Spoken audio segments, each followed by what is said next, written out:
হবো ফাঁকা বসে আরো থাকা না গরম লাগে রাতে। সারির 1 মিনিট আই চলগিন কানা মাফি লই না।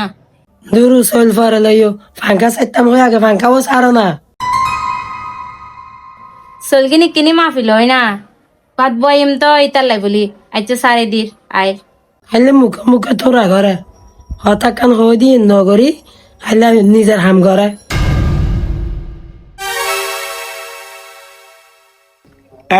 মহারানী আয়ু আম্মা তোরা কিলে করতে লাগবে তো মুখো মুখে কিলে হতা হদে। ওমা আই তোর আমলে হতে তোরা গইলাম দে। ওমা তোরা নগুজু কি আর সামনে আম্মা ফাঙ্গা চাইতে হইতে ফাঙ্গা নসারি চল লইতে লাগবে দে চল ফর লইতে দে কি তু ওমা আই এত তো চললে ফেলাই ইতালে হই দি চলগিল লই নাই ফ্যান গোসাইতাম দে রে। আই আবার কি তোরা গইলাম দে। আচ্ছা ওই আর বাইক হতা নহ চলিম ফর লইলো হইতু ইন্দি ফেলা যাইলে চলে গিন ফাঙ্গা বেসারি আইনে তারপর চল লইলে কি তু লইতে লাগবে আমি বুঝিলাম তো। আর একটা হতা মাথার লাগা এই লাস্ট সামনে আর হন দিন আর মা বলল চোখ তুলে হতানো হইবা তোরা নগরিবা আর মা বাবার বহুত কষ্ট করি বড় করছে বুঝছো না। ও আচ্ছা তোর মা বাপে হাইলে তোর কষ্ট করি বড় করছে দে আর মা বাপা আর কষ্ট করি বড় ন করে।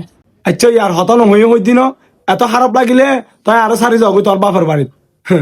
এ তো ইহনে ফেরতান ন ইন্দিয়ে তো বাজিয়ে কারণ আর মা বাপ সারা জীবন বছর যেটিয়া কিন জমাইয়ে এটিয়া জমাইয়ে নে আর বহুত কষ্ট করি নে বিয়ে দিয়ে তোরা তো তুলি দিয়ে তো আই আর মা বাপের হাসে যাইম দে হনমুখে ইতালাই তো আই সম্মানে মিকে চাইয়ে নে চুপচাপ তাহি কারণ আর মা বাপের সম্মান বেগিন আর তত ইতালাই। তো বন্ধুরা প্রত্যেক ঘরে মেয়েরাও কিন্তু বাবার বাড়ির রাজকন্যা হয়ে থাকে, কিন্তু বাবার বাড়ির রাজকন্যা হওয়ার পরেও শ্বশুর বাড়িতে এসেও এত কথা শোনার পরেও চুপচাপ বসে থাকে কেন জানেন? কারণ তার বাবা মায়ের সম্মান তার হাতে বলে। তো এটি আমাদের নতুন পেজ, কেউ ফলো করতে ভুলবেন না। তো দেখা হবে পরের ভিডিওতে। আল্লাহ হাফেজ।